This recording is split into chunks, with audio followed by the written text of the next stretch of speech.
tous et bienvenue dans mes petits papiers, c'est Judith, je suis démonstratrice Stampin' Up.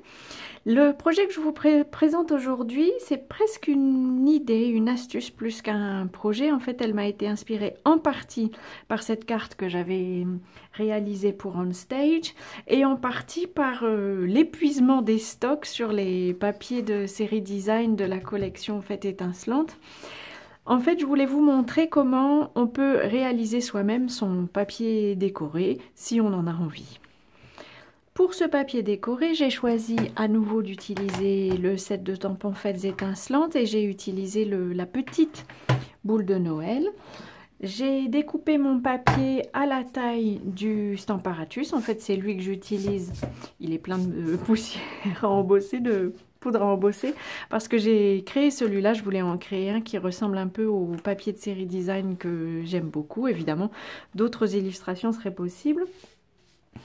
Les mesures du coup sont de 19 cm, alors là j'ai fait 18,5 mais vous pouvez faire un papier de 19 cm sur 19, ça vous permettra d'avoir un papier décoré pour décorer vos boîtes, vos cartes, faire tout ce que vous faites d'habitude avec le papier, votre papier de série design.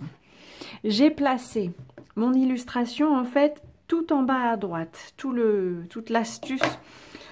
J'ai au départ pour cette carte-là un peu tâtonné pour trouver ce qui me semblait le plus confortable. C'est ce qui m'est confortable pour moi. Donc je la place en bas à droite. J'ancre l'illustration et je la tamponne une première fois. Et parce que le Stamparatus est merveilleux et pratique, pour cette illustration-là, je saute 2 encoches. Donc je décale ma plaque de 2 encoches. Je réancre et je retamponne. Et je peux continuer comme ça, toujours en décalant de 2 encoches pour cette illustration-ci. Pour celle que j'avais faite pour On Stage avec un tampon que vous verrez très bientôt dans le catalogue qui sort tout début janvier, j'avais fait un décalage d'une seule encoche. Pour celui-ci, on a plus de place avec 2. Visiblement, vous ancrez votre doigt. J'ai mal ancré et c'est ça qui est merveilleux avec le Stamparatus, c'est qu'on va pouvoir le refaire. Alors le problème de cette encoche-ci, c'est qu'elle est un peu moins stable que les autres. Oui, du coup l'image est un peu ratée. Ça n'est pas grave. Je continue. L'objectif de cette vidéo-ci étant juste de vous montrer le principe. D'autant que si je choisis de faire une boîte avec ce papier décoré-ci, ce morceau-ci va se retrouver sur la base. Donc ça n'est pas bien grave si l'image n'est pas très bien tamponnée. Pour la ligne suivante, je décale. Alors j'ai mis mon papier ici de repère en côté pouce. Donc je vais le décaler d'un grand carré. En centimètres, il faudrait le décaler de à peu près 2 cm, 2 cm et demi pour avoir la même distance. Je place cette fois-ci ma plaque, pas sur la première encoche, mais sur la deuxième. Donc elle va être systématiquement au milieu des autres et c'est ce que je cherche.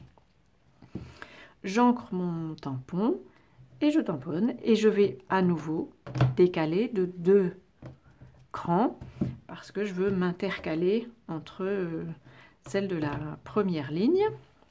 Et donc je vais pouvoir continuer comme ceci jusqu'en haut.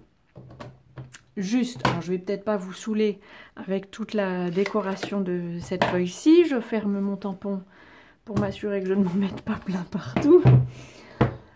Pour celui que j'ai embossé, juste pour vous expliquer rapidement comment j'ai procédé, en fait j'ai d'abord tamponné à l'encre verse à marque la première ligne, j'ai versé la poudre dessus et je ne l'ai pas fondu tout de suite, j'ai tamponné la deuxième ligne, j'ai versé de la poudre, j'ai tamponné la troisième ligne, j'ai versé de la poudre et donc j'ai terminé avec une feuille complètement tamponnée et pleine de poudre et c'est cette feuille-ci, une fois terminée, que j'ai passé au